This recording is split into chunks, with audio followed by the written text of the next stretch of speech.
सुशील, Sushil sir good morning sir. Hello Sushil, sir good morning sir. इसमें आवाज नहीं आ रही। हेलो मुझे ना कोस्ट कर देना। Okay sir okay. Thank you.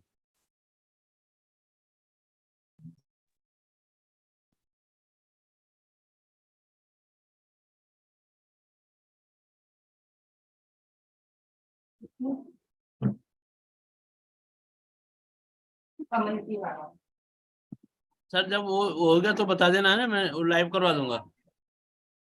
हाँ हाँ, ठीक।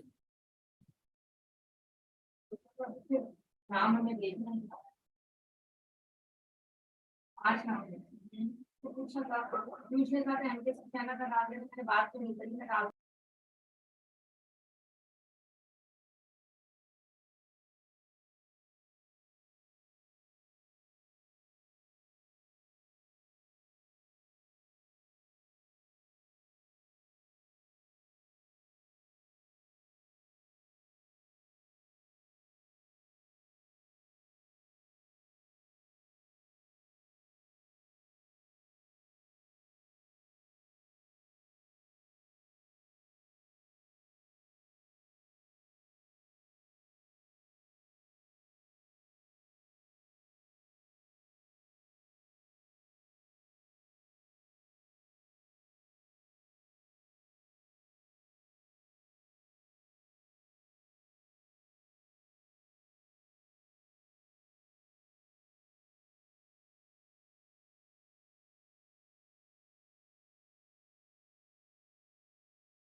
Good morning, sir.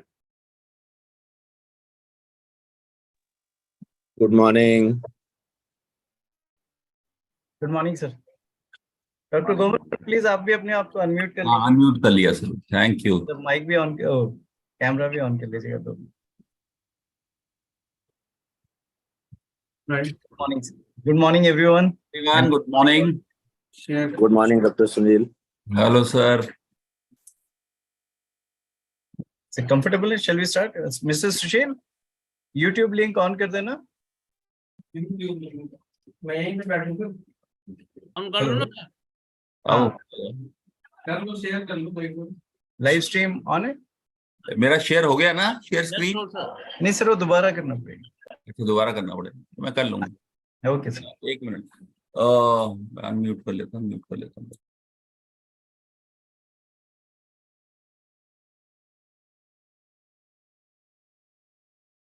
So we're going to start, sir.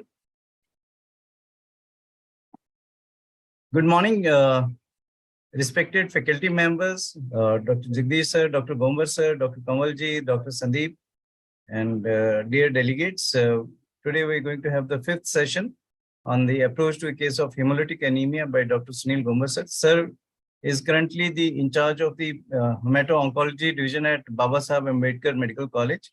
He was initially head of the department at UCMS, University College of Medical Sciences, and GTB Hospital. Sir is a great teacher. He is teaching even the DNB students. Yesterday he had a session, concept session for the DNB residents. So without wasting much time, I request sir to please share his screen and start with the presentation. Sir, please go to the green button and yeah.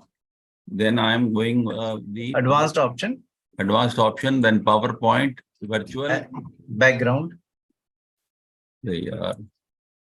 Yes. And then start sharing this. Right, sir. Good.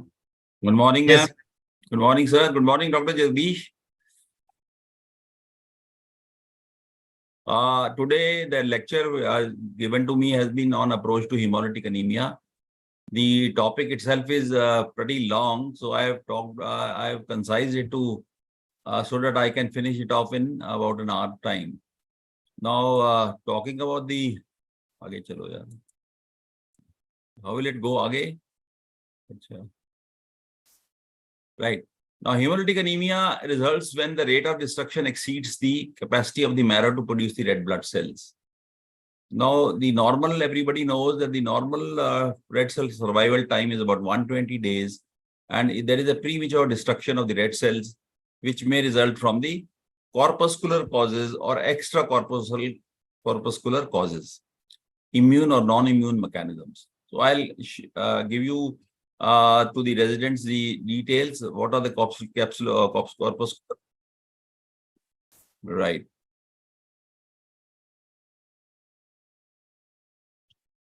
Now, Mr. Sushil, recording on karna, stop away recording. Now, this is a diagrammatic representation of the red cell destruction. Now, what is happening is, as I said, there are intravascular causes and extravascular causes. What is happening is, in the extravascular causes, the spleen and the liver, they take a part, and they help in the destruction of the RBCs. That is the extravascular causes. And in the intravascular causes, the hemoglobin gets in the intravascular space, gets metabolized or gets catabolized into the, from hemoglobin tetramer, there is hemoglobin dimer, and then it gets excreted out, because then in the intravascular hemolysis, you have a brown colored or the cola colored urine. That is why, because the hemoglobin gets into the blood, and then it is excreted into the urine in the form of a hemosiderin or hemoglobin. So you have hemoglobin urea or hemosiderin urea. Whereas in the extracorpuscular causes, what is happening is that the bilirubin gets increased, the indirect bilirubinemia, which happens in the patients with the extracorpuscular causes due to the destruction of the hemoglobin. Now, let's talk about the classification. Though it's a very big classification, I have tried to As I said at the outset, these intracorpuscular defects. What are the intracorpuscular defects? They are the membrane defects. Intracorpuscular. So it is membrane defects, which is the hereditary spherocytosis. They are morphological causes of the RBC, that is hereditary spherocytosis, elliptocytosis, and stomatocytosis. The causes are there, but it's not very commonly seen. Sometimes we do see off and on a case of a hereditary elliptocytosis or a hereditary spherocytosis is still very common in some parts of India. Now, then coming on to the enzymic defects, the enzymic defects are main common is the G6PD deficiency and the pyruvate kinase deficiency. There are other enzymic deficiencies also which can lead to hemolysis, but the main causes are G6PD and the pyruvate kinase deficiency. Then coming on to the intracorpuscular defects, the main important cause is the hemoglobin defects. And what are the hemoglobin defects? They are, can I increase this slideshow? No. Hemoglobin defects will be heme and the qualitative defects of the globin. So heme will be congenital erythropoietic porphyria, and in the globin you will have the qualitative and the quantitative. Qualitative will be sickle cell disease, where there is a qualitative defect of the amino acid shifting, and the other is the quantitative defect, which is the thalassemia.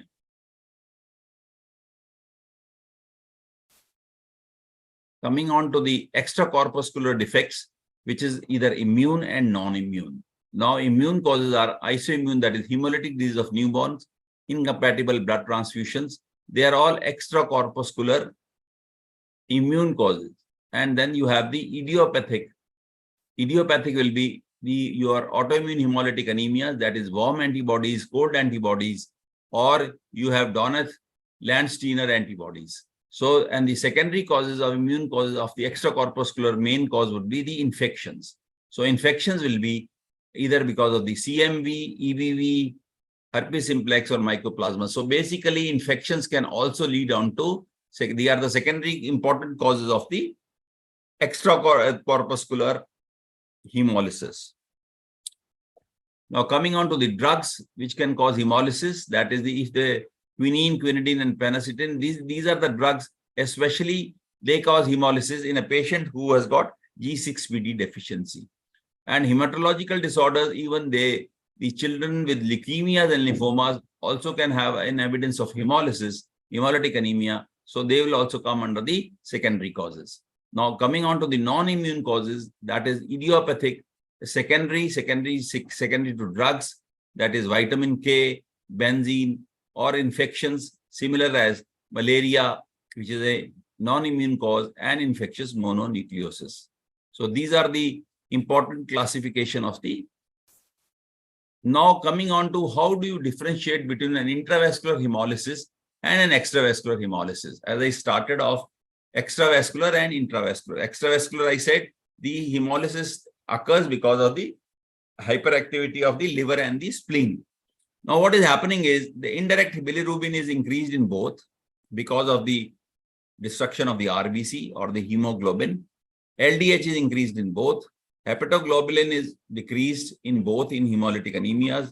However, the hemoglobin urea or hemoglobin methemoglobin or the hemoglobin urea, hemosiderin urea, methemoglobin is much more produced in the intravascular hemolysis. So that is what is the you will have a history of a cola colored urine which is coming up in the patients with the intravascular hemolysis.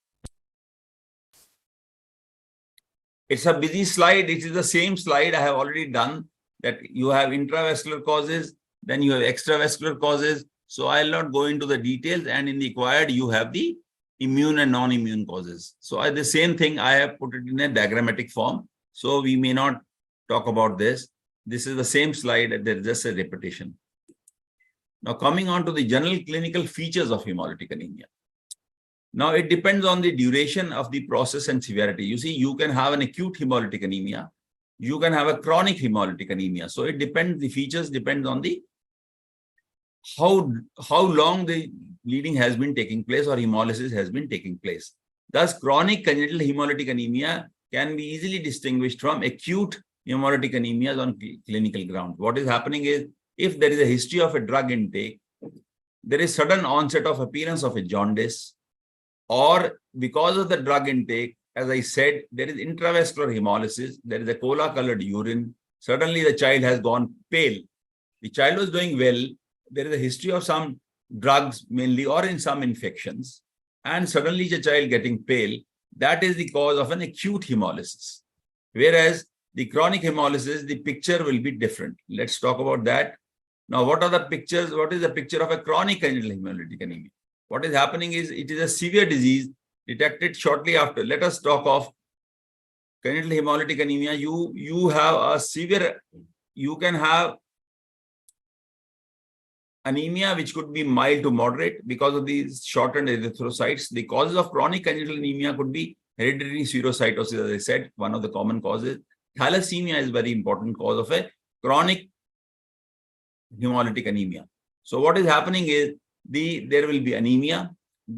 From the normal as age-related WHO classification, the hemoglobin of these children will be lesser. The child will have jaundice. Because of the destruction, there is hemoglobin. The bilirubin is there, more of an indirect bilirubin. And bilirubin more, as I said, is unconjugated and which is not excreted in the urine. So in some instances, jaundice is first noticed even in the neonatal period. Even in the neonatal period, if the jaundice is there within the 24 hours, you always say that it is a pathological jaundice. So what is happening in the first 24 hours is the hereditary spherocytosis is an important cause, alpha thalassemia, which is a homozygous alpha. So these are the causes, even in G6PD deficiency. So ABO incompatibility. So these are the immune causes where you have RH incompatibility. So you will have jaundice. There is destruction of the RBCs, and in that there could be, and this could be the first symptom which can be noticed even in a newborn.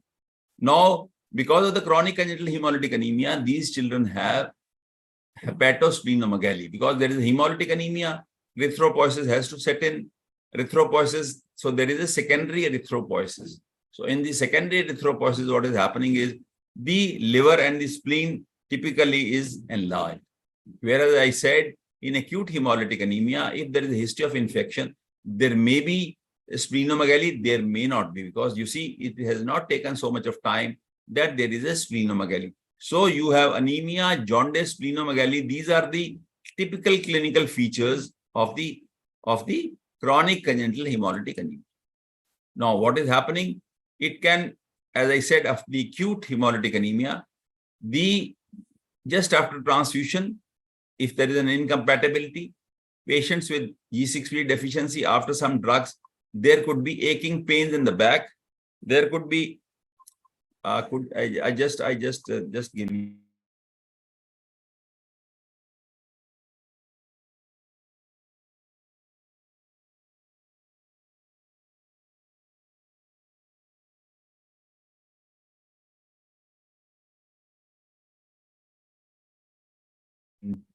Problems. Okay. So what is happening is, in the acute hemolytic anemia, there could be aching pains in the back, abdomen, or limbs. There could be profound prostration and shock may develop following oliguria anoxia. So this is, I'm talking of the acute. The signs and symptoms of acute hemolytic anemia would be little different because it will be little more acute. Whereas in children with chronic anemia, like you must have seen patients of thalassemia. So they basically come with hepatosplenomegaly, mild jaundice, and that is lemon tint to the sclera, and the child is little pale. So that is how you differentiate whether it is a chronic hemolytic anemia or acute hemolytic anemia. Now, salient feature which suggests the hemolysis. You see, you can have anemia, could be because of various causes. It could be bone marrow failure syndrome. It could be hemolysis. So what are the salient features which suggest hemolysis? First is anemia and jaundice in the Rh positive infant born to an Rh positive. I'm talking from the neonatal period. So born to an Rh negative mother, or infant born to an O positive. So if an ABO incompatibility, mother is O, the child is, let us say, B or A. So there could be, just in the immediate neonatal period, there could be jaundice, as I said earlier. Now, there could be history of progressive pallor, failure to thrive, and hepatosplenomegaly in later than 6 months of age. This is the typical picture of a child with thalassemia. You have a child, very less commonly, you may see a child of chronic hemolytic anemia, that is thalassemia, less than 3 months of age. You can have, usually it presents in the second half of infancy. So there would be history of progressive pallor, irritability, child is not doing well, comes to a doctor, comes to you in the clinic. And when you see the child is looking a little pale, he's got failure to thrive and got hepatosplenomegaly. Hepatosplenomegaly in a child with pallor, you must keep in mind that then you must try to elicit the history. That is there any history of a blood transfusion in the family? So if it's later than 6 months, this could be a picture of hemolysis. Then anemia, which is not responding to hematinics. So if you have a child, you can have a mild hepatosplenomegaly or mild splenomegaly in about 15% of the patients with hemolytic anemia as well. In the nutritional anemia as well. So what sometimes the child is put on some hematinics. Let us say you are giving an adequate dose of 3 milligram per kg of the iron to a child, and then the child is not responding. You're trying to get the hemoglobin level after about 4 weeks or so, but the anemia or the hemoglobin level does not respond to your hematinics, or then you must keep in mind that there could be a child with hemolytic anemia. So development of anemia, jaundice or passes of high colored cola urine after exposure to certain drugs, which I have already explained to you, also suggests intravascular hemolysis. Family history of anemia, jaundice and the gallstones. Gallstones is very important. A child comes to you in the clinic and child is looking little pale, and a small child, you have the history or ultrasound has been done for some any reason or for pain in the abdomen, and you find gallstones. That could be pigmentary stones because of the bilirubin stones, and that could be because of the repeated hemolysis. So gallstones is a very important suggestion that maybe I am dealing with a patient of hemolytic anemia. So in a very early age, there could not be, idiopathic is always there, but recently also we picked up a child who had gallstones and it came out to be Wilson's disease. And in Wilson's disease also, there is an element of intravascular hemolysis. So that is how we picked it up. Somebody missed it. They didn't get a slit lamp examination. The child had hepatosplenomegaly and gallstones, very uncommonly. So this was recently only in the hospital we picked up. Okay, anyway, now intermittent bouts of jaundice. That is also one way of the hemolysis. Occurrence of leg ulcer. Leg ulcer is very commonly seen. You see, I'll dwell on the thalassemia a little later, but leg ulcers is commonly seen in thalassemia intermedia. The word which we don't use nowadays is the non-transfusion dependent thalassemia. So in non-transfusion dependent thalassemia, there could be, so child is pale, child has not had any transfusions, but you find the history of a chronic leg ulcers. So chronic leg ulcers gives you a pointer, maybe I am dealing with a patient of non-transfusion dependent thalassemia. So history of colicky pain, that as I said, this could be because of the gallstones. And in spite of you have given the blood, and supposing the anemia worsens, the practical tip is, if the anemia further worsens, then you must keep in mind anemia, the autoimmune hemolytic anemia. Because what is happening is there are already antibodies. And if supposing you have not done the cross matching and you've given the blood, it will further get lysed. So you adding fuel to the fire. And this is also very important that if a pale child comes to you, and supposing you have not investigated the child fully, and you have given the blood transfusion, what is happening is there is a further fall in the hemoglobin because of the lysis. So this is also a picture. This is how sometimes you pick up a case of an autoimmune hemolytic anemia.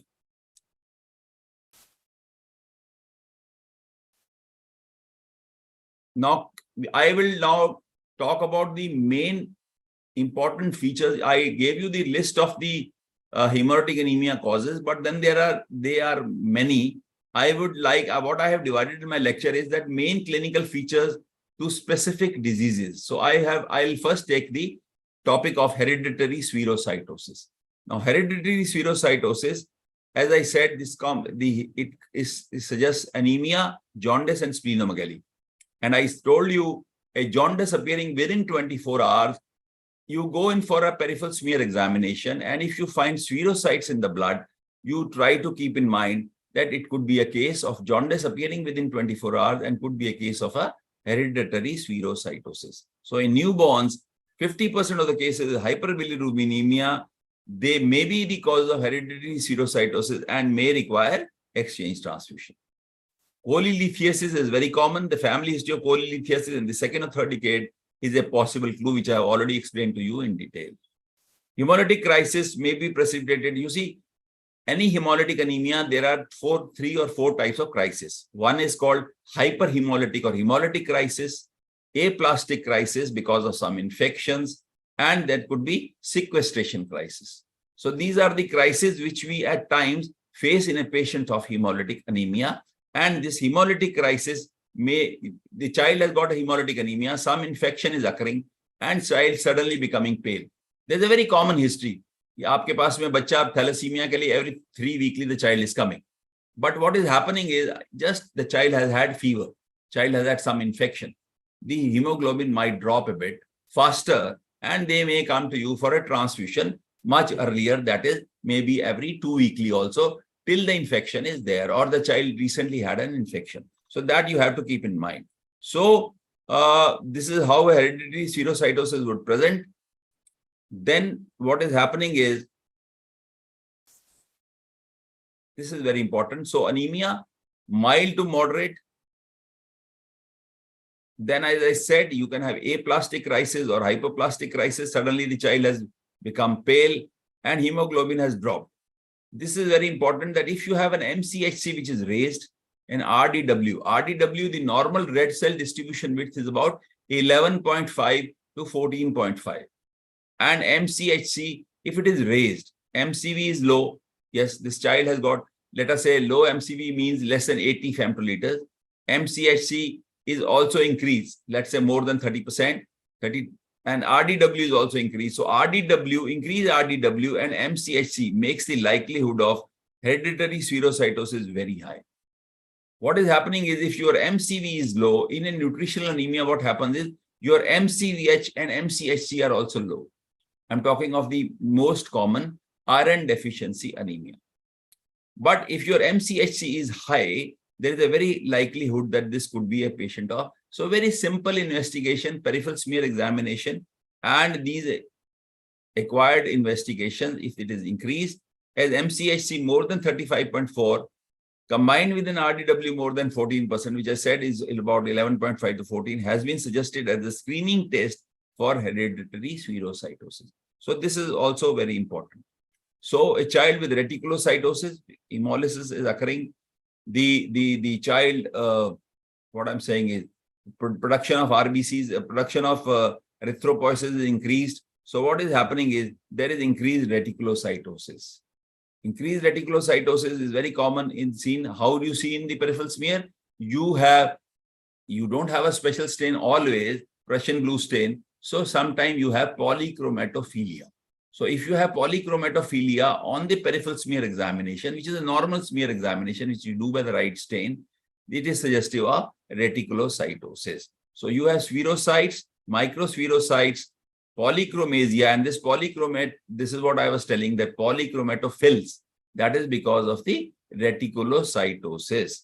Now, what is happening is, if you go in for a test, that DCT test, because if a newborn is there, early newborn, you have a jaundice, you have to keep in mind RH or ABO incompatibility, and you always go in for a DCT. And if you go in for a DCT, DCT is negative, keep in mind the morphological cause of the RBCs, which is the hereditary spherocytosis. Now, what is happening in spherocytes? The osmotic fragility is increased. The very important test, I'll tell you of this osmotic fragility test. If it is developed in the lab, then you do it with the 0.36% buffered saline. So by various concentration of saline, you try to find out the lysis of the RBCs, and you draw a curve that is called osmotic fragility curve. And if the osmotic fragility will be increased in patients with hereditary spherocytosis. Now, another test which we have which is there. I just talked to you. Yeah. He recently had a child. I think I still remember. Child was referred by Dr. Faridi to me. A case of a hereditary spherocytosis with a normal osmotic fragility test. Now, how did we diagnose? There is a new test which is called as EMA. This is a new test. Which is happening is that it is a fluorescence test done by flow cytometry. I think not many hospitals, even we don't have it. We never had it in UCMS, and we got it done from Gangaram Hospital. I still remember. So EMA is another test of diagnosis that you stain the RBCs, and there is a fluorescence, and by flow cytometry you find it out. There is a certain kind of a protein which is lacking in the patients in the protein in the RBC membrane. So there, what is happening is there is a reduction in the EMA. So there is a reduction in the fluorescence, and that is a very important test which I have thought of, because we also we burnt our hands once because हमने भी ये सोचा कि the osmotic fragility तो normal आ रहा है. So how is it hereditary spherocytosis? But then we got the EMA done. So you must keep in mind EMA. So EMA is an important test of diagnosis. At times you may not pick up with the osmotic fragility, right? So that is what, or otherwise you go in for a genetic analysis, which of course will not be common in most of the centers. Now, talking about the biochemical features, as I said, if there is a hemolysis, there will be indirect hyperbilirubinemia, jaundice occurring, decrease because of the hemolysis, there will be heptoglobins which bind to the hemoglobin, and then heptoglobin, the carrying protein, will be reduced. So serum, there is a decrease in the heptoglobin. There can be increased urinary urobilinogen. If there is intravascular hemolysis, we always go for a test which I have already enumerated, is the hemoglobin urea or hemosiderin urea. So whenever you have a cola-colored urine, go in for an investigation for hemoglobin urea or hemosiderin urea. Then the LDH levels are also raised, and this LDH levels are much more raised in patients with when there is hemolysis, there is a rapid turnover of the cells, and the LDH also gets raised. And this LDH is also raised in megaloblastic anemia. If I ask you why it is raised in megaloblastic anemia, because there is an ineffective erythropoiesis which is occurring in patients. Even in, you had a talk of megaloblastic anemia last time. The speaker would have definitely told you that increased LDH levels are because of the increased turnover of the cells and increased turnover and the ineffective erythropoiesis. So these are basically the other tests which you try to get it done. But importantly, I have told you one thing is MCHC raised with the osmotic fragility increased, and the EMA test. So EMA test you must keep in mind. Now the other test, as I said, of the RBC cell membrane, and that is what is called hereditary stomatosis, hereditary elliptocytosis, hereditary acanthocytosis. So acanthocytosis occurs in A-beta lipoproteinemia. So in A-beta lipoproteinemia, you can have failure to thrive, you can have diarrhea, and along with steatorrhea or chronic diarrhea, you have the picture which is the acanthocytes which you see in the patients on the peripheral smear examination. So that is a very easy to diagnose if you have, but most important thing is the going for the history. Okay.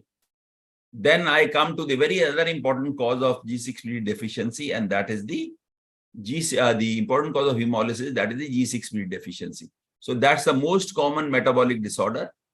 Clinical impression encompasses a continuous spectrum. You see, it could be chronic non-spherocytic hemolytic anemia. That is, G6PD has got a lot of variation. So G6PD, most common is it's an acute onset, and that is drug-induced acute self-limiting anemia. You see, there is a history of infection. There is a history of, let us say, some drugs taken, and suddenly you find the child getting pale, getting jaundice, and the child is passing cola-colored urine. So you try to find out any cause of his drugs, and important causes. In G6PD, you get a list of the drugs. That is, so many drugs are there, which I am not enumerating here. Primarily, you have antimalarials, quinine, primaquine, the group of nalidixic acid, nitrofurantoins, and even cotrimoxazole. So these are the drugs, common drugs, which you need to avoid. And children who are G6PD deficient, they sometimes carry a card, or they are very, whether that drugs is to be taken or not. So they talk to the doctor before they reach for any medicines, that my child is G6PD deficient, whether I can take it or not. So you must tell to your doctor when you are being treated. Now, infection induced, importantly, probably the most common factor of hemolysis, Salmonella, E. coli, Streptococcus, and viral hepatitis. Here I must mention, in viral hepatitis, there are 2 or 3 articles also, and even we saw one case of hepatitis E. So hepatitis E precipitated a patient with hemolysis and a child who was G6PD deficient. And I have seen personally a child whose hemoglobin, the bilirubin had gone up to 40 to 50. I was amazed, because this child was jaundice, but child was not, altered sensorium, and the child was passing cola-colored urine. And when we got the hepatic markers done, it was a case of an hepatitis E. I still remember, then I looked into the literature, and I still remember Dr. Anupam Sachdev's article from Gangaram that hepatitis E induced hemolysis. So viral induced and viral hepatitis, I'm suddenly reminded of the few case reports. Anyway, now G6PD deficiency, as I said, one of the important parameters could be congenital non-spherocytic hemolytic anemia. That is, you continue to have chronic anemia. Chronic hemolysis also can occur in a patient, in some percentage of patients of G6PD. And then when you get it done, it is G6, the hepatosplenomegaly is there. You get a HPLC done, you don't find any thalassemia. So sometimes you must keep in mind G6PD deficiency. Now, importantly, here I would like to mention that whenever you are suspecting G6PD deficiency, most of the times, I would say almost 90% of the time, in G6PD deficiency, you should not get the G6PD levels just after hemolysis, because then the new RBCs have come and the enzyme values are quite okay in them. So what you're trying to do is, after about 3 months or so, that average age of the RBC lifespan is about 120, that's the average, but about 80-90 days when you get it repeated, because the average will be about 90 days. And then after that, then only you should get it done. Even in some percentage of patients, you may get it just after bleeding, but that has to be very severe. Otherwise, you need to have it cannot be there in the fresh sample. Okay. Now, headache, how the child presents, it comes as headache, nausea, back pains, and hemoglobin urea can be there, or jaundice, as I said. So this is how a G6PD deficient child would present to you.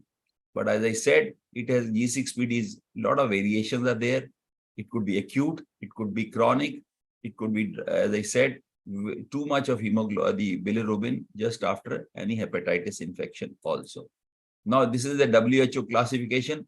I will not go into much details about it. So there are a lot of variants which I've talked about, and there are a lot of variations. So you can have chronic non-spherocytic hemolytic anemia, which I've told you. You can have intermittent hemolysis. You can intermittent hemolysis usually associated with infections. And even in G6PD deficiency, if it's a very mild thing, then only thing is there may not be any hemolysis unless some insult is there. Okay, now the second important thing which has been now included in the Modiji's mission this time, they have included thalassemia and the sickle cell anemia, because this is very commonly seen in the tribal areas. So sickle cell anemia is a very important cause of the hemolytic anemia, and especially in our tribal belt in India, we find, or in the central India. So this is what is being seen as a sickle cell. Of course, we don't see this too often. As I said, it is a qualitative defect. What is happening is that glutamic acid is replaced by the valine. So in hemoglobin A, that glutamic acid is being transferred and is being changed to valine. So that is what is happening. It's a point mutation, and that is point mutation occurring. And then what is happening is that you start having the sickle cell. So how does the child present with the sickle cell? Anemia is moderate to severe, normocytic, normochromic anemia. Children usually present because those sickle cell in the small vessels, they occlude these small vessels. So when they occlude the small vessels, there is vaso-occlusive crisis. So the child, because of ischemia, there is a lot of pain. So in the vaso-occlusive crisis, you can have dactylitis. So important cause of dactylitis. What is dactylitis? Dactylitis is your metacarpals are widened. The important cause of as I always ask in the X-ray, the dactylitis important cause is tuberculosis. But in an area where sickle cell is very common, that because of the crisis, that is occlusion of the vessels, there could be dactylitis, and that is called hand-foot syndrome. In the metatarsals or in the metacarpal, there will be pain, and if you get an X-ray done, the metacarpal will be much more widened, and there will be typical picture of a dactylitis on the radiography. So this could be first manifestation of pain in children, and there could be bone pains. You can have dactylitis, you can have bone pain, you can have abdominal crisis also. So sickle cell girdle syndrome due to occlusion, as I said, these sickle cell occlude the vessel, and because of the occlusion, there will be pain. So that is called vaso-occlusive crisis. This is how the child would present: bone crisis, abdominal crisis, central nervous system crisis. So what is happening is the child may come with convulsions, the child may have meningeal sign, and there could be picture of infarction, cerebral infarction, acute chest syndrome because of the pulmonary crisis. So these are all is a type of the occlusive crisis. There could be priapism, hematuria, hepatic sequestration crisis. So that is how a child might present to us. We don't see very often in the north of India, but often on a patient of sickle cell does come to you in the practice. A child suddenly comes getting pale. You find the child, if it is less than 6 years of age, there is hepatosplenomegaly. After that, they say that there is an autosplenectomy which occurs. So after 6 years, you may not have a spleen. But when you go in for just a simple peripheral smear, I always say that peripheral smear is the heart of the hematological investigation. If your heart is working, everything is working. So you just get simple test done and you see sickling. And sometimes you can get a sickling test done. So in this sickling test, what you do, you have a child and you are very strongly suspecting. You don't see the sickle RBCs in the peripheral smear. So what are you doing? You use sodium metabisulfite and you make a smear, packet the smear, and because of that putting sodium metabisulfite, you produce hypoxia, and then there is the appearance of this is called sickling test. And then when you do the test, there are a lot of sickle RBC you see. So that means this probably you are dealing with a child of sickle cell anemia or sickle cell heterozygosity also can be found out by doing a sickling test. Okay. In sickle cell, if I ask you, the osmotic fragility of these patients is decreased. So in hereditary spherocytosis, the osmotic fragility is increased. Whereas in sickling test, the osmotic fragility, I just thought of, it can decrease. So what is happening is the sequestration crisis. Ab sequestration crisis kya hoga? Suddenly I mentioned about the aplastic crisis. I told you about hemolytic crisis. Then what is happening is that suddenly in hemolytic anemia, there is pooling of the blood in the spleen. So when there is a pooling of the blood in the spleen, what is happening is suddenly there could be hypotension. There could be shock because there is a pooling of the blood into the spleen, and that is called splenic sequestration crisis. Okay. Now coming on to the what are the aplastic I have already mentioned, and hyperhemolytic I have mentioned. So this is how a child of hemolytic anemia may also present to you. Now what is happening is organ dysfunction. So because of the vaso-occlusive crisis, there could be organ dysfunction. A child of sickle cell may present to us with permanent motor disabilities, cortical atrophy, heart and kidney. There could be cardiomegaly, myocardial dysfunctions, and involvement of the chest causing cor pulmonale. In the kidney, even this could be the cause of, very rarely could be the cause of a nephrotic syndrome. Liver cholelithiasis, I have mentioned. Any patient of cholelithiasis occurring in a small child or in a young child, you must keep in mind hemolytic anemia. So bones, they cry for the blood, and there could be osteonecrosis of the femoral head, dactylitis of the metatarsal bones, and there could even be fish mouth vertebrae.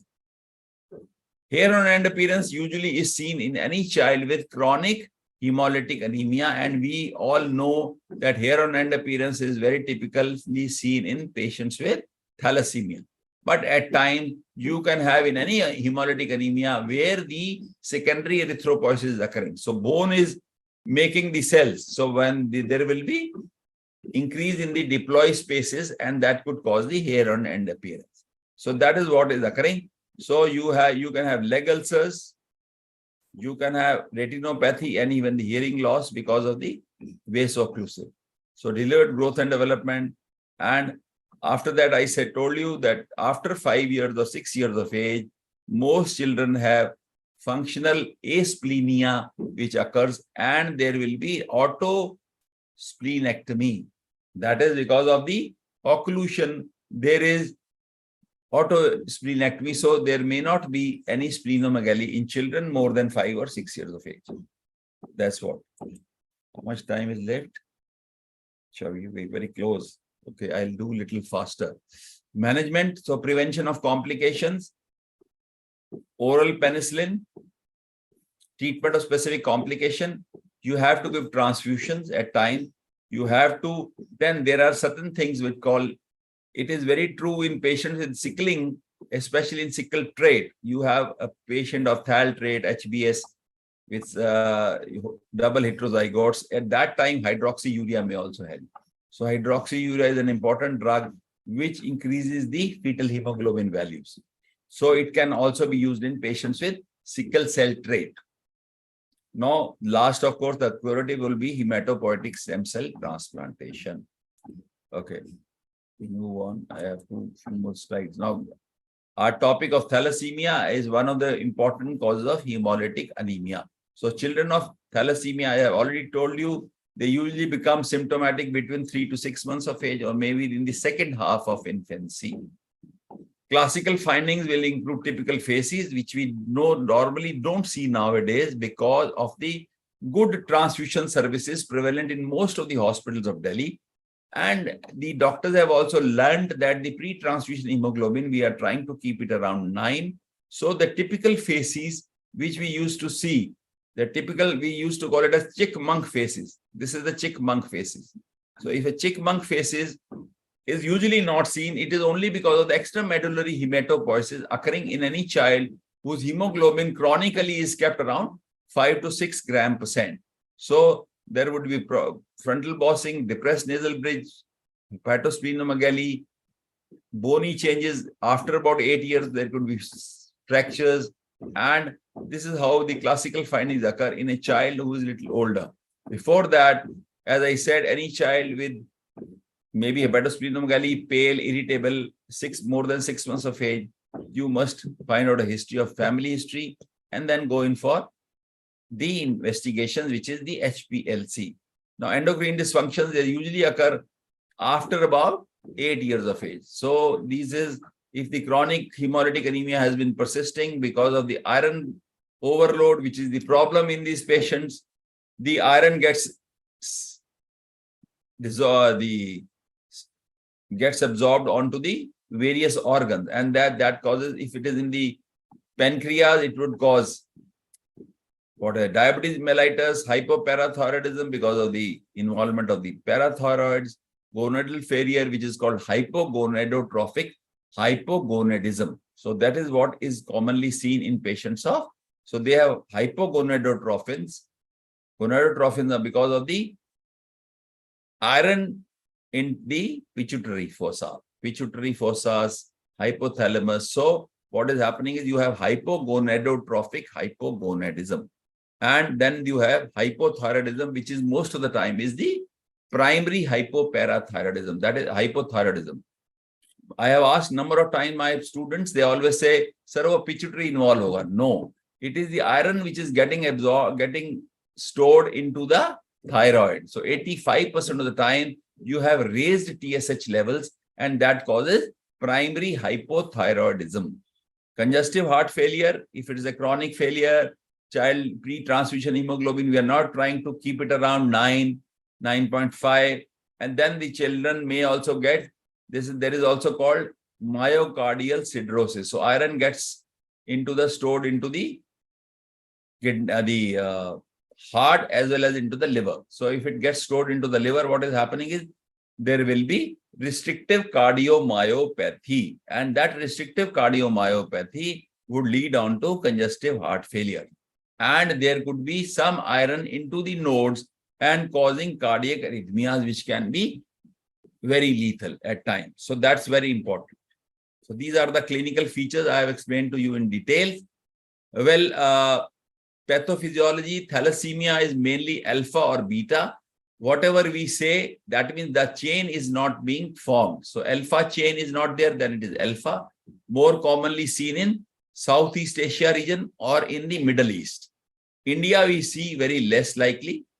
Then the alpha chains, that is alpha chain. So excess of free alpha chains, then it is alpha, the alpha thalassemia. If there is an absence of beta chains, it is the beta thalassemia. And beta thalassemia is the main cause of thalassemia in India. So what is happening is you have ineffective erythropoiesis. What is happening? Alpha chains are left.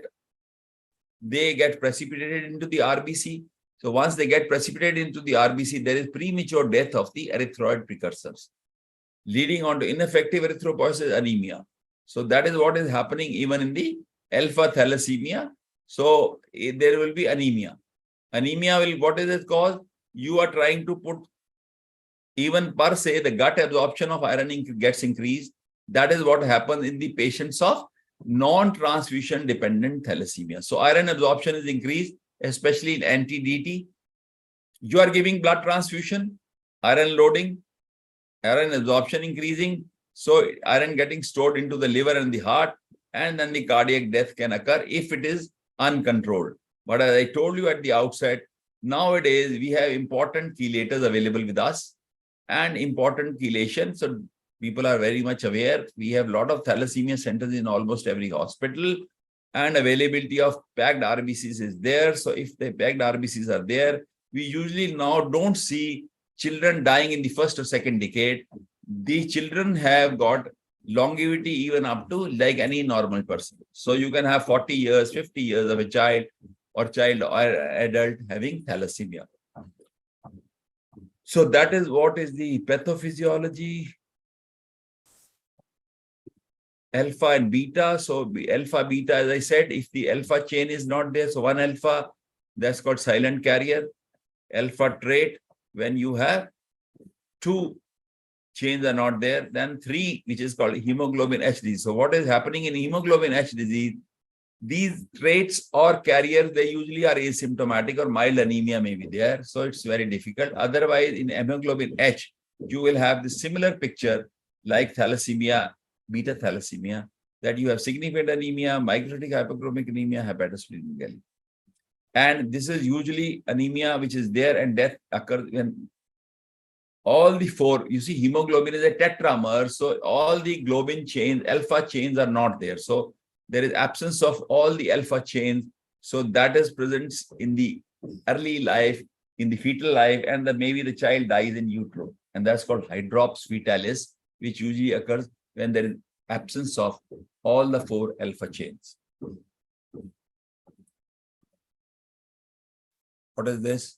So in a beta thalassemia, it's a syndrome, thalassemia syndrome. So you have a thalassemia carrier or a trait. I always say this is the same thing almost, that you can have a child, if there is a family history of transfusions, there is a hemoglobin is little less.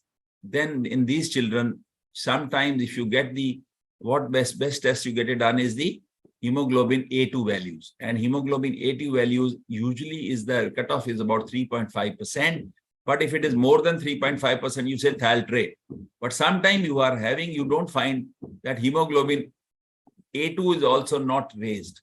Then you go in for a genetic analysis and you find out the mutations of a thalassemia carrier.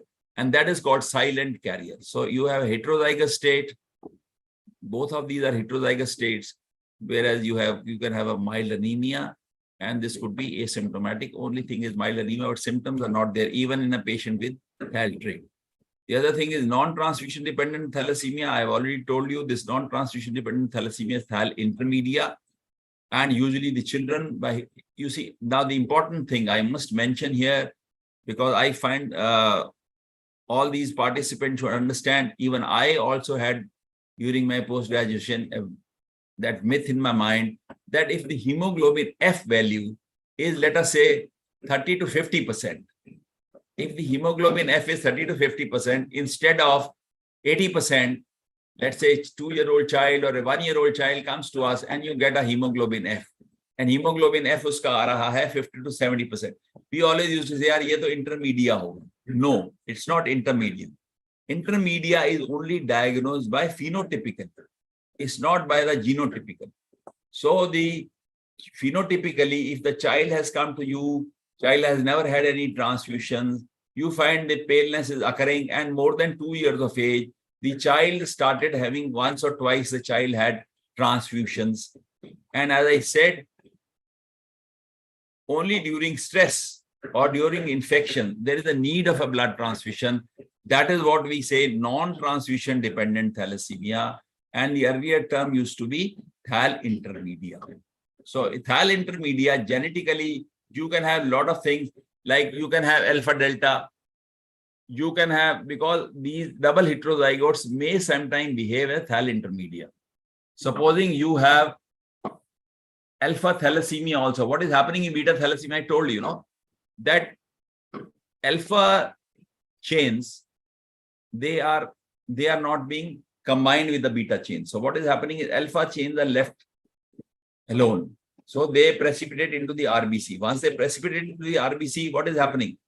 So the alpha chains, there is ineffective erythropoiesis. So if the alpha chains get bound to, let us say, gamma, so there are pharmacological therapies which increase the hemoglobin F. F is what? Alpha and gamma.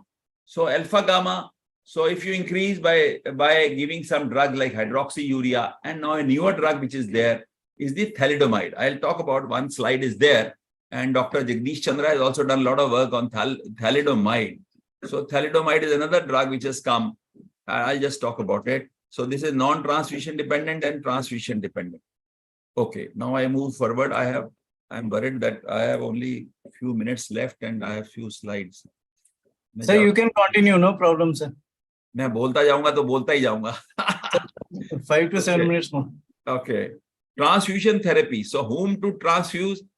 You see, it is very important. Hemoglobin level less than 7 gram% on 2 occasions, 2 weeks apart. That's the lab criteria.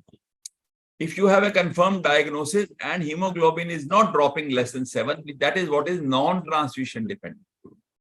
So if there is a poor growth, bone changes, that means secondary hematopoiesis occurring. Or if the child is old and then because bony erythropoiesis is occurring, so there are fractures, at that time, that is what is the whom to transfuse. So you must understand when to transfuse, because it's a two-edged weapon. As I told you, the more you transfuse, iron getting into the blood, and 1 unit of iron, 1 unit of blood gives you about 150 to 200 milligrams of iron. Now, this iron getting stored or getting into all the organs, and that would cause the problems of the endocrines. So you have to keep in mind, but goal of transfusion is to maintain, this is the pre-transfusion value. I must tell you, I still find, though I'm now in Baba Saheb Ambedkar, I still find children coming with 6 grams, 7 grams. आप उनसे पूछें तो कहते हैं, our doctor told us, they are not from, most of them are from outside state, कि 7 पे रखेंगे जी इसको. अरे 7 पे रखोगे तो इसको क्या होगा? इसको facial changes हो जाएंगे, इसको hypersplenism हो जाएगा, इसके fractures हो जाएंगे. So try to keep the hemoglobin around 9.5. Okay, and 1 unit of the आपको देना कितना है? 15 ml per kg के हिसाब से, और 1 यूनिट से आपको 2 से 3 ग्राम हीमोग्लोबिन का राइज होता है. So ये 2-3 चीजें इंपॉर्टेंट आपको प्रैक्टिकल याद रखनी.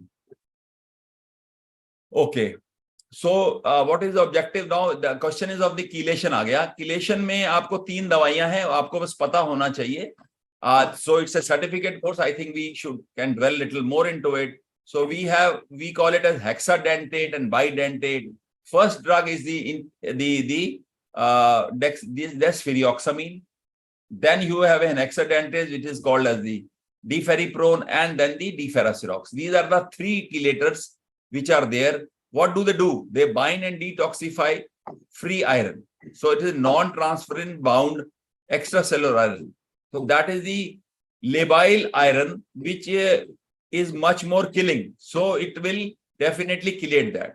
Now that iron has to be removed from the intracellular also. So what is happening is you have to have a chelator which has got low molecular weight, which can go into the cells, go inside the cell, chelate the iron and comes out. And in the outside, the higher molecular weight is the desferrioxamine. So sometimes there is a role of a combination therapy. So deferriprone is of the low molecular weight. मोटी बात आपको ये मैं बताना चाहता हूँ. If there is an organ dysfunction or very high ferritin, you go in for the monitoring and you go for the iron store. देखते हो उसमें मेरा टॉपिक तो hemolytic anemia है, मैं ज्यादा थैलेसीमिया बोलता जाऊंगा. तो उसमें होगा क्या, आपको T2 स्टार MRI कराओगे, उसमें फिर ये कीलेटर्स देते रहोगे.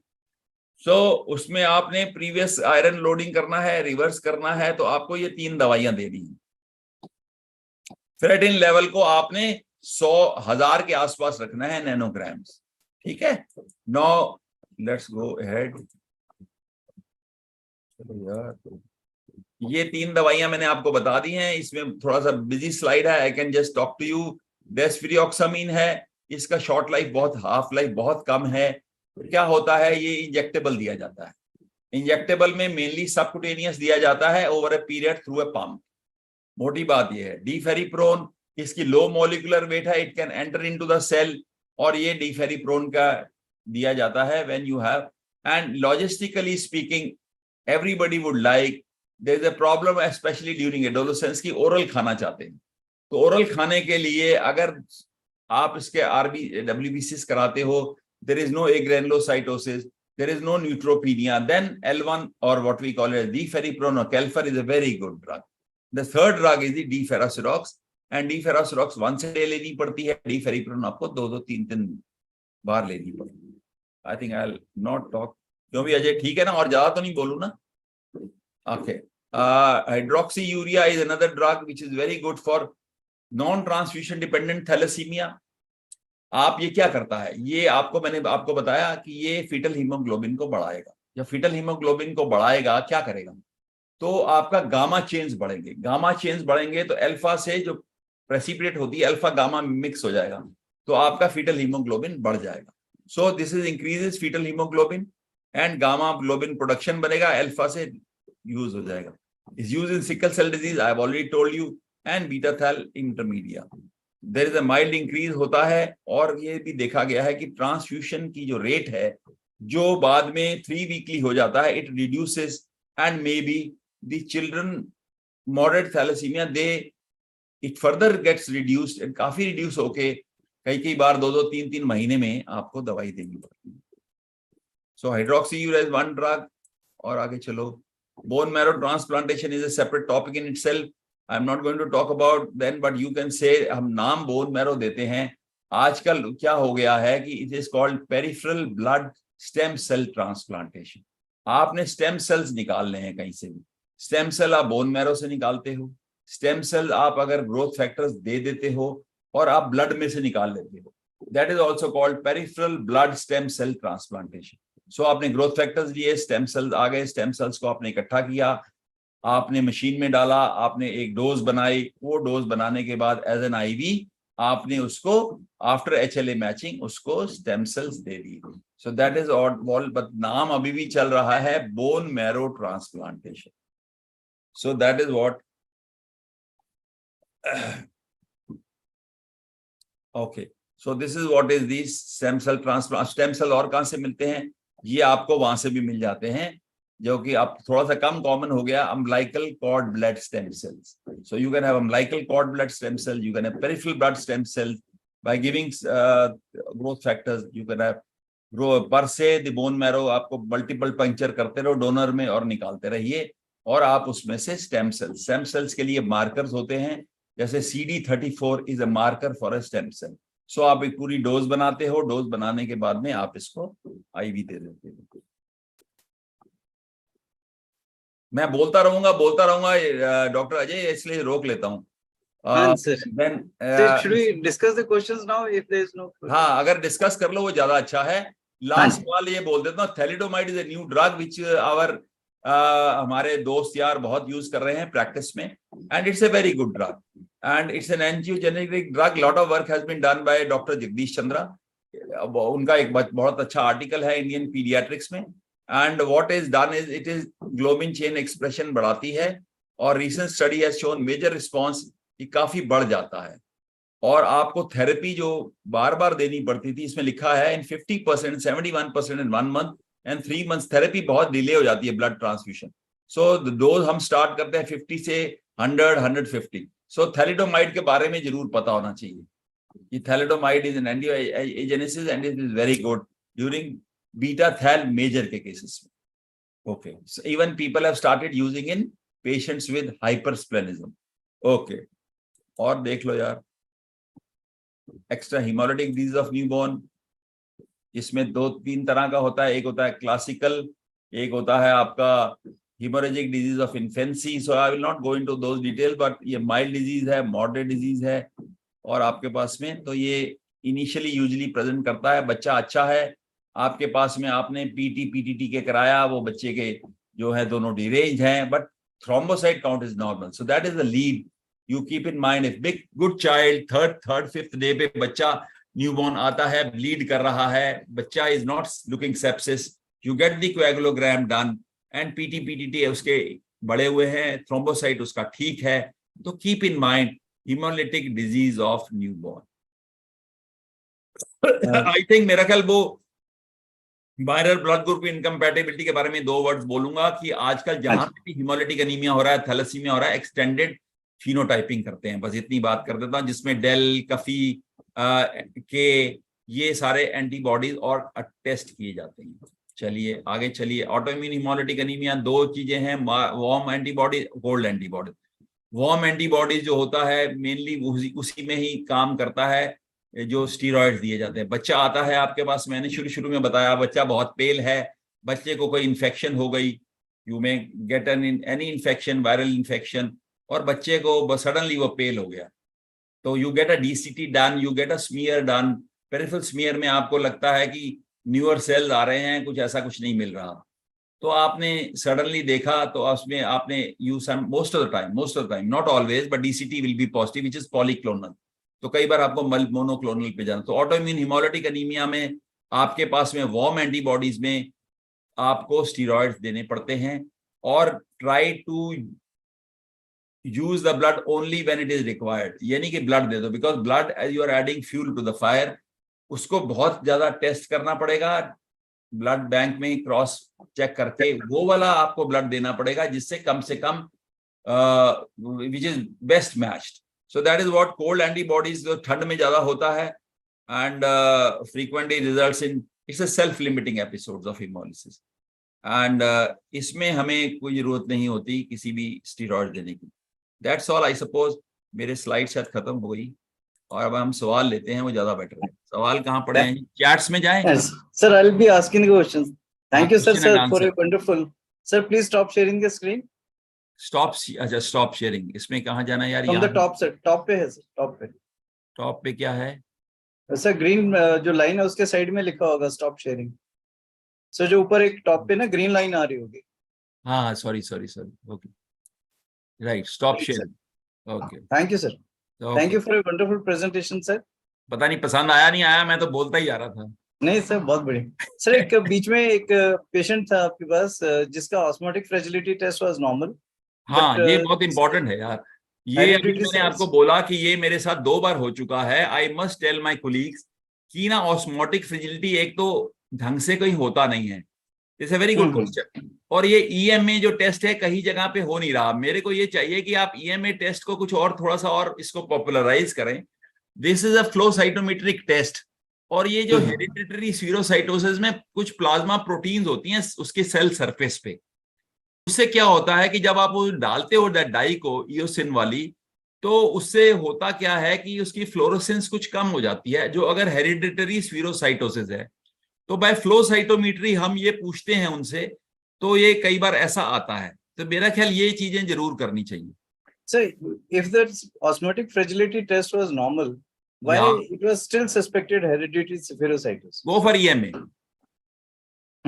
Go for EMA. नहीं, why do you suspect कि patient has भाई अगर आपने देखिए, आपके पास में एक बच्चा, कई बार हमने प्रैक्टिकल देखा, बच्चा आया है हेपेटोस्प्लीनोमेगाली है, बच्चे के हमने सारे टेस्ट करवा लिए, थैलेसीमिया सबसे पहले दिमाग में आता है, थैलेसीमिया निकला ही नहीं। अब हम क्या करें? अब हीमोलिटिक एनीमिया में हम यूजुअली कहते हैं कि यार बोन मैरो का कोई फायदा नहीं होता। बोन मैरो में क्या मिलेगा आपको? बोन मैरो में आपको इरिथ्रोइड हाइपरप्लेजिया ही तो मिलेगा, और क्या मिल जाएगा? तो इसलिए bone marrow is of not much use except for सिड्रोब्लास्टिक। और so in case of hemolytic anemia after ruling out thalassemia and you are not getting, आपको ये क्या आपके पास में और क्या होगा? सिकल सेल आपने देख लिया, मॉर्फोलॉजी देख लिया, ज्यादा सर अगर है तो सिकलिंग टेस्ट कर लिया, सिकलिंग टेस्ट भी आपका नॉर्मल आ गया, तो फिर अब हम कहाँ पे आगे बढ़े? एचपीएलसी करा लिया, एचपीएलसी में कुछ और हमें अलग हीमोग्लोबिनोपैथीज मिल सकती है, भी हीमोग्लोबिन एच है, हीमोग्लोबिन कांस्टेंट स्प्रिंग है, या कुछ भी आपको मिल सकता है, वो आपको डबल हेटेरोजाइगोट्स नहीं मिले। तो फिर आपको ये हेरिडिटरी स्फीरोसाइटोसिस में कई बार आपके पेरिफेरल स्मीयर से नहीं पता लगता, तो you go which is a very good question. तो आप ईएमए करो, EMA is very popular, I don't know why, but bone ये गंगाराम वाले कर रहे हैं। Okay, Dr. Asim, are you okay? Are you satisfied with the answer? You can raise your hand if you want to Asim ask. बताओ यार, बोलो, पूछो। So one is how common is the leg ulcers in hemolytic anemia? Yeah, it is basically hemolytic anemia में not very common. It is, as I said, ये आपके पास में अगर एक बच्चा, ये प्रैक्टिकल बातें बता रहा हूँ, कि अगर एक बच्चा हमारे पास में, मुझे अभी तक याद है, प्रोबेबली पूजा इज लिसनिंग, तो हमारी अपनी यूनिट में एक बच्चा आया था, एक तो आया था, अभी भी आता है, 34 years ऑफ चाइल्ड, और उसको इतना बड़ा लेग अल्सर था। अब वो बच्चा तो खैर डायग्नोस्ड केस था, but that is a child with thalassaemia intermedia, वो 34 years का था। तो हुआ क्या कि कई बार क्या होता है, ये non transfusion dependent becomes transfusion dependent as the age advances, लेकिन this leg ulcers are usually seen because of the hypoxaemia, and hypoxaemia की वजह से आपको मीडियल पार्ट पे ज्यादातर एक अल्सर मिलता है विच इज नॉन हीलिंग। आप उसको करते रहो, because that is because of the ischaemia, जैसे बिकॉज आपका हीमोग्लोबिन थोड़ा कम रहता है, तो आपको थोड़ा सा हाइपोक्सिया होता है, तो उस एरिया में जो स्किन जो है वो it gets involve and there is an ulceration seen there. दूसरी बात मैं एक और जो मैं भूल गया, एक अच्छा क्वेश्चन तो नहीं है, मैं आपको बता देता हूं। एक बच्चा हमारे पास में आया था with paraparesis. Now what is happening in thalassaemia intermediate और नॉन ट्रांसफ्यूजन डिपेंडेंट थैलेसीमिया, कल मैं वहां भी बात कर रहा था पोसेप में, कि sometime you have extra medullary haematopoiesis of the vertebrae. तो वर्टिब्री से होने की वजह से क्या होगा? There will be cord compression. ये हमारे पास में 2 केसेस थे, दे आर जस्ट कमिंग। बच्चा थैलेसीमिया का है, बच्चे को जो है हीमोग्लोबिन वेल मेंटेन नहीं है, और थोड़े दिन के बाद वो आता है कि जी बच्चे को पैराप्लीजिया हो। That mean there is a cord compression secondary to, और हमने उसमें कुछ नहीं किया। हमने उस बच्चे को एक्सरे कराए, सर्जन को दिखाया, न्यूरो सर्जन को दिखाया, उसके बाद में उन्होंने ये कहा जी कॉर्ड कंप्रेशन हो रही है। अब भाई कॉर्ड कंप्रेशन कैसे हो गई? यहाँ तो गिर गया बच्चा। तो उसमें हमने सिर्फ एक थैलेसीमिया का एक ट्रांसफ्यूजन रेजीम को फॉलो किया, तो एक्स्ट्रा मेडुलरी हेमेटोपोइसिस को कम किया और कंटिन्यू किया, बच्चा ठीक हो गया। This is what has happened in our unit. So what I wanted to say, leg ulcers, paraparesis और neurological sign, these are pointers toward non-transfusion dependent thalassemia. Right. Sir, Dr. Sonam, is there any role of partial manual blood exchange in vascular ocular crisis in sickle cell anemia? Yeah, there is definitely a role, because वो अगर आपके पास में आप सेलाइन भी देते हो, आप उसकी, बिकॉज बेसिकली क्या हो रहा है, वो हाइपर विस्कोसिटी हो रहा है। बिल्कुल सही सवाल है कि आप उसमें फिर सेलाइन भी देते हो, आप निकालते भी हो। There is definitely a role trying to keep the hematocrit at a proper level. For the stem cell transplant in thalassemia, ये बहुत अच्छा है. I think some newer people should come up. आजकल एक चीज और मैं बता दूं, एक CNBC में तो एक हो चुका है, I think HLA मैचिंग. तो अब ये थोड़ा सा गवर्नमेंट सेक्टर में अगर आ जाए तो बहुत अच्छा है कि HLA मैचिंग जो है आजकल बक्कल स्मीयर से हो जाती है. आपने HLA मैचिंग करी, HLA मैचिंग में सिप्स को बुला लिया और मदर फादर को बुला लिया. Sir, please speak in English. There are some delegates who are from South India also. हाँ जी. There are some delegates from the southern India also. Please speak in English. Okay. So what I'm trying to say that in the children, in the government sector, we have HLA matching, which is coming up. So you asked me this in thalassemia. So you go in for a buccal smear for HLA matching. You go for a buccal smear, very easy, non-invasive. Go for the siblings HLA matching, and after that HLA matching, you can go in for a blood transfer. You can also go in for the HLA matching of the mother and father. So haploidentical is also available. Yes, not in the government sector, but HLA matching. A lot of people have done. Dr. Sunil Bhatt is doing a lot of work. Dr. Gaurav Kharia here in Delhi is doing a lot of work. So in these people are doing haploidentical. So haploidentical in Delhi has been taken up by a few people.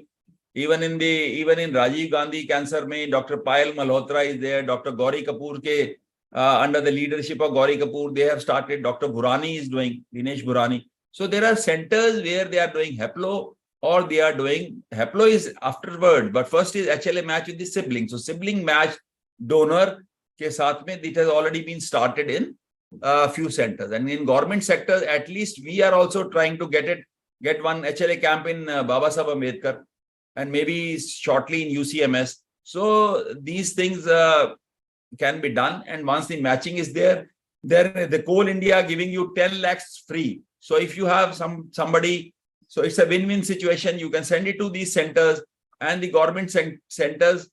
The children afterwards, if some problem is there, they can be followed up in the government sector. So that bone marrow transplantation can be done. Dr. Unique, you wanted to ask something? Please unmute yourself.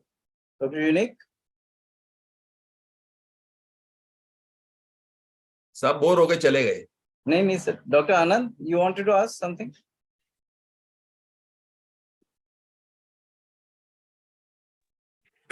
And Yes, sir. I just wanted to know about the savior twin concept, sir. So Ji? actually, we had savior concept. Savior. a twin, sir. That is savior sibling. Sorry, sir. Savior sibling. We had a case of thalassemia who's been coming to us since we diagnosed it by 6 months. He's actually 5 years old now, and the parents want to conceive another child so that the stem cell from the sibling can be taken up for this child. You see, this is going on for very long, that cord blood cell transplantation. That's what you want to say, that the storage of the stem cells? Yes, sir. Now the family is planning another baby so that they can take the... the prenatal testing. So prenatal testing, the biopsy can be undertaken at some centers. Gynae people do it. And then even in Maulana Azad or AIMS, Dr. Kabra. So all these people, they do the prenatal testing can be done at about 8 to 9 weeks. The CVS or the biopsy can be taken. And if it is little later, then you can have amniocentesis. And then if the child is having even if it is a trait, one can go ahead with the, then only there could be storage of the umbilical cord blood or stem cells. Otherwise, usually it is not very much in vogue. Why? Because the dose is very high. The dose is here much lesser. So you can't pre-store those stem cells. That's what I wanted to say. You have He wanted to ask if there is a child with thalassemia. Yes. Can the family plan another child so that... Why not? Why not? They can plan another child. And as I said, can they take the blood bone marrow transfusion from that child? Second child. Bone marrow transfusion. Yeah. That is a very good question. Even if the child is a trait, the fellow can give the bone marrow to the affected child. Dr. Jagdish sir, you want to say comment something? Jagdish ji aa gaye? Haan ji. Sir had raised his hand to. Sir बोलो Sir, ना I was कुछ भी. from the very beginning. आपको कैसे छोड़ सकता था बिना सर सुने? हमें तो पता लगे आप होगे तो हमारे हौसला बधाई होगी ना सर. आपके आपके आपके हर एक शब्द को सुना मैंने. Thank you Oh, very much. This question was on the severe sibling. Now, actually, a younger sibling donating the marrow is something which is normal, and that was just a chance taken by the families that if the sibling is there, like in the genetic diagnosis, you could only make out whether the sibling is affected or the fetus is affected or not. right. So that was already there. Now the severe sibling is that pre-implantation you have a diagnosis that this fellow is not affected, and this is HLA matched as well. So there were lot of issues earlier that you can't decide to have a designer baby like that.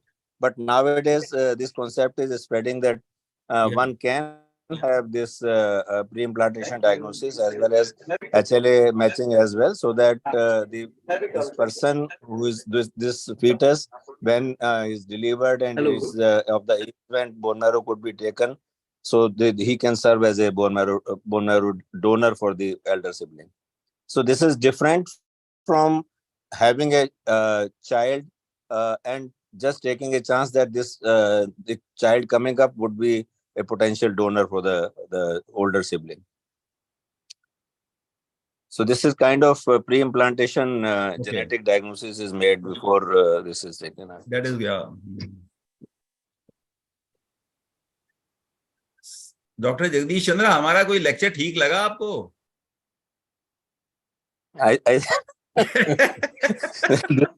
This is beyond the scope of this अच्छा, discussion. Yeah. Okay.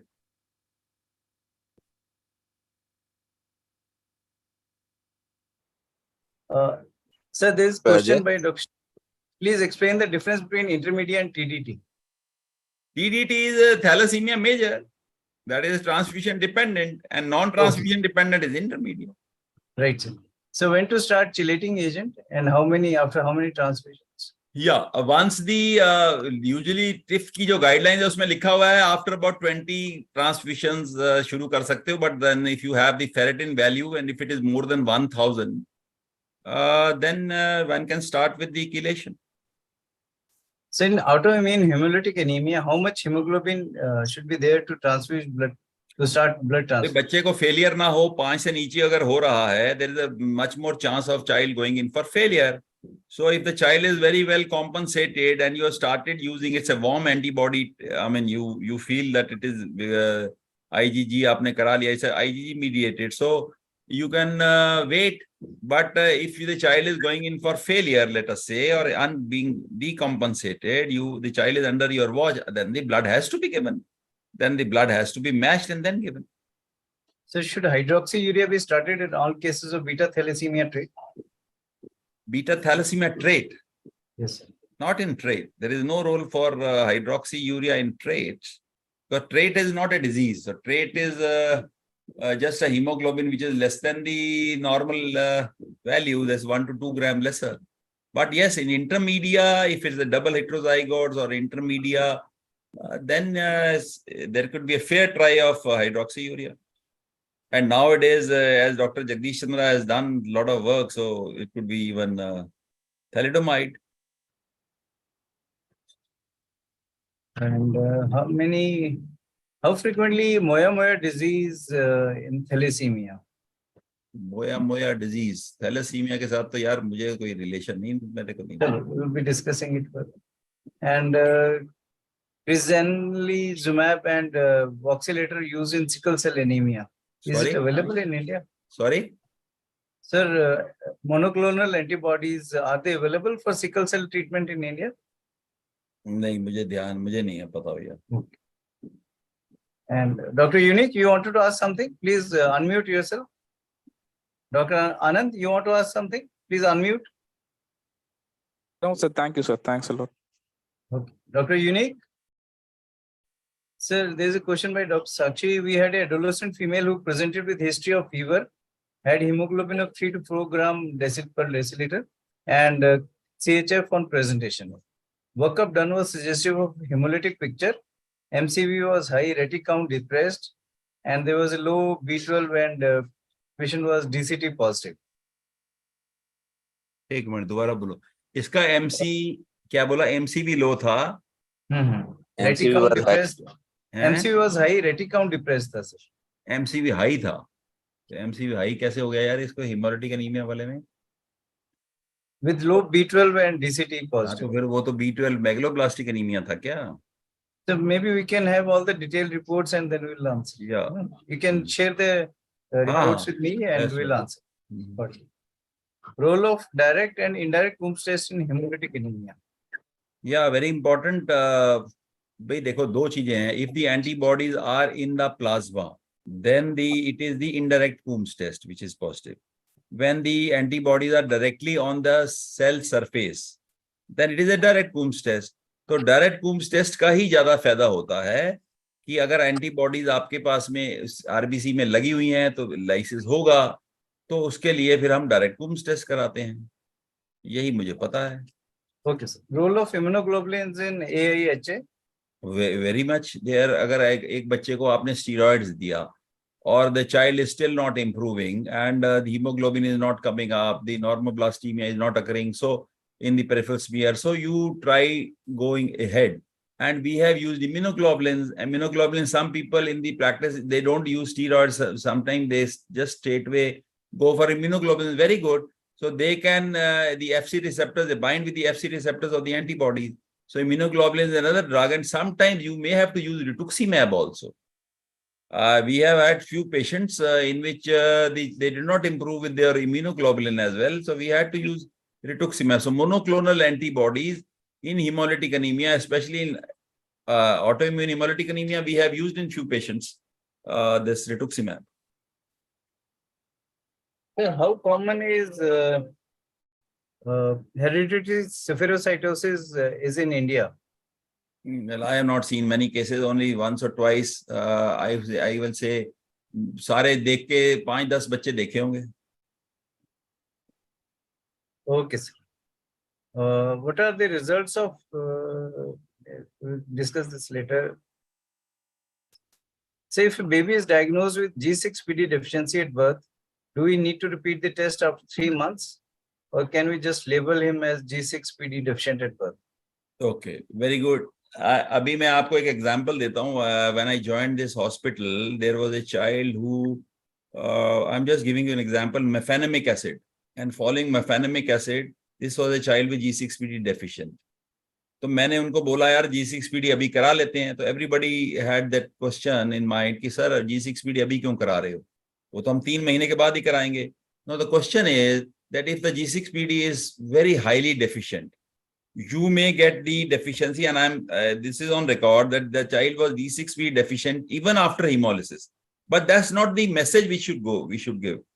G6PD deficiency, if the history is there, the examination also tells us that most likely there has been an acute insult and acute hemolysis, then definitely you have to get it done after 3 months. The message is that it should be repeated only after 3 months, but at times if it is a deficient, as I told you initially, some patients only may have a G6. So even if it is normal, you still can't rule out G6PD deficiency at the outset if it is normal at just after the hemolytic episode. So what precautions should be taken before starting thalidomide? Can, as general pediatrician, I think ये topic Dr. Vish को pass on कर दो ना. should we sit it as general pediatricians or should we send to experts? नहीं जगदीश जी बताएंगे ये तो.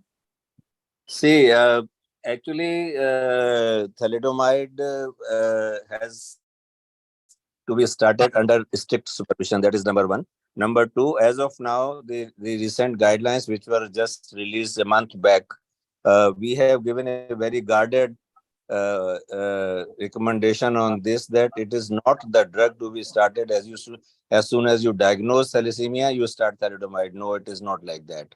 Number one, it is not recommended. It has never been used under 12 years of age. The FDA also recommends above 12 years. and this is a new diagnosis for which in the research setting only this is being used. So right, left, it cannot be recommended to be used in case of thalassemia. So one more thing, we have another session on thalassemia. So the questions related to thalassemia will be taken up in that. And thank you very much, sir. I think we are over with most of the questions. Thank you, sir. Thank you. Thank you. Thank you, all the delegates. Thank you, sir. Thank you. Mrs. Shil, please stop the recording.